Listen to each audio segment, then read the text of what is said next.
Welcome to Major Antonio's presentation of Famous Assassinations of History, from Philip of Macedon, 336 BC, to Alexander of Servia, AD 1903, by Francis Johnson.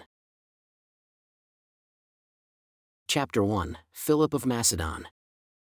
The assassination of Philip of Macedon, which occurred in the year 336 BC, was one of the most important in ancient history, not only because it terminated the glorious career of one of the most remarkable men of his times, but also because it led immediately to the accession of Alexander, one of the supremely great men of history. An event which would very likely not have taken place at all if Philip had continued to live for a number of years, and had himself selected the successor to his throne. Philip of Macedon was then at the height of his power. The Battle of Chaeronea in 338 BC had made him the master of Greece, and by his tactful and generous treatment of the vanquished, he had even been appointed by the Amphictyon League commander-in-chief of all the Greek forces, which he intended to lead at the head of his Macedonian army against the Persians and to conquer their mighty empire. This stupendous plan, by whose accomplishment Philip would have anticipated the glorious achievements of Alexander, his son, was frustrated by his assassination. While Philip had arranged everything for his descent upon Persia and had been frequently absent from home, his domestic affairs in his own capital, which had never been of a very satisfactory character, took such an unfavorable turn as to require his personal attention. As a husband, Philip had often given just cause of complaint to Olympias, his royal spouse. Wherever he went, he formed liaisons, and several illegitimate children were openly recognized by him as his own. But when Olympias, the queen, laid herself open to a suspicion of having violated her marriage vows in his absence, he repudiated her, charging her with gross infidelity and intimating that he had very strong doubts of being the father of Alexander. Olympias thereupon went back to her native state, Epirus, accompanied by Alexander, who was highly incensed at the treatment shown to his mother and himself. Philip contracted a second marriage with Cleopatra, a niece of Attalus, one of his generals, and it is said that at the wedding feast Attalus, half intoxicated, expressed the wish and hope that Cleopatra might give the Macedonians a lawful heir to the kingdom. This remark, overheard by Alexander, so enraged him that, throwing a full cup at Attalus's head, he shouted to him, "What, you scoundrel? Am I then a bastard?" Whereupon Philip, taking Attalus's part, rose from his seat, and rushing with his drawn sword upon Alexander, would have run his son through, if he had not, being himself more than half drunk with wine, slipped and fallen on the floor. At which sight Alexander scornfully said, "See there the man who is making great preparations to invade Asia at the head of a powerful army, and who falls to the ground like a helpless child in going from one seat to another."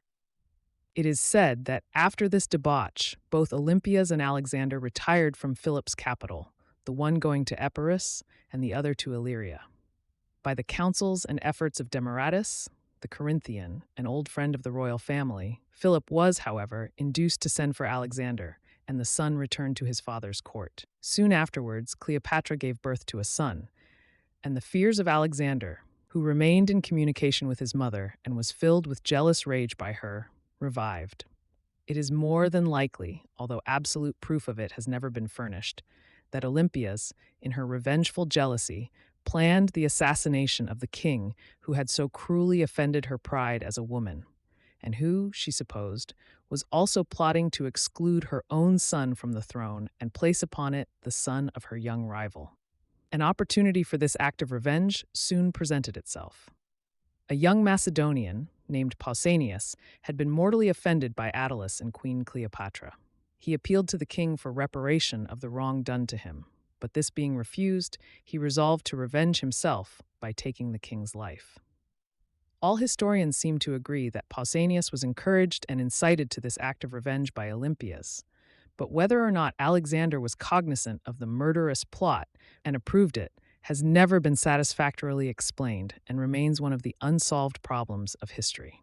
The occasion for the murderous act of Pausanias was the wedding of Alexander's sister with her uncle Alexander, king of Epirus.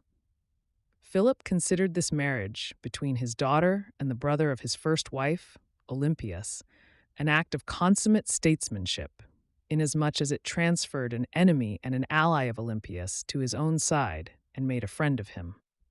He therefore resolved to make the nuptials of this ill-matched couple as brilliant as possible. Grand Olympian games and spectacular festivities were arranged, and an incredible display of luxury and pomp, unheard of in those days, was planned to show to the wondering eyes of Greece the court of the new master of the civilized world in matchless splendor and grandeur. All the cities of Greece had sent delegations to these brilliant festivities. Most of them came with costly wedding presents, among which golden crowns were conspicuous. Poets sent nuptial hymns and poems celebrating the beauty of the bride and the genius of the father in the most extravagant terms.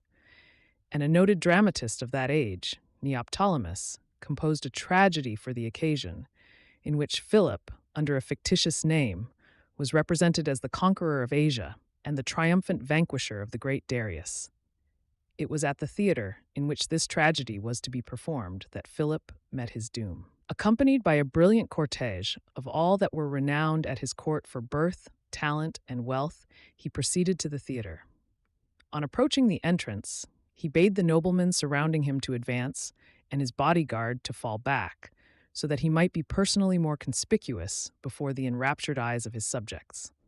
The procession was led by priests in white robes, each carrying a statue of one of the 12 principal gods, and a 13th statue, even more richly draped and ornamented than the others, with the insignia of divinity upon it, was that of Philip himself.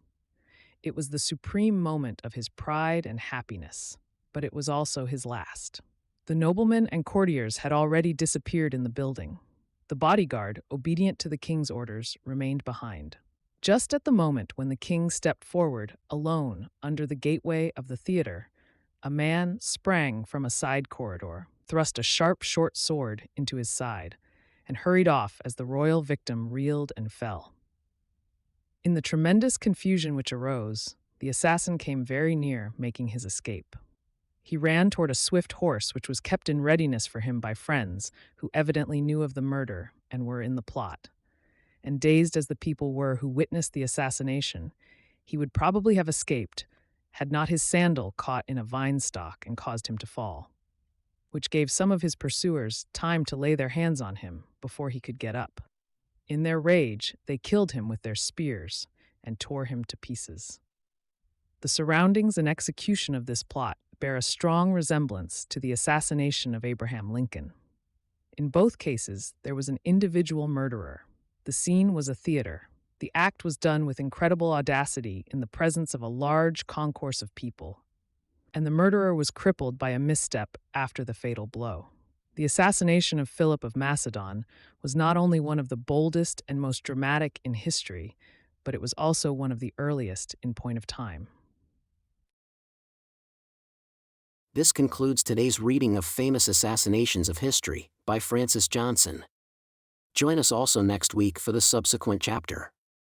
Subscribe to Major Antonio's channel. Thank you for listening, and so long.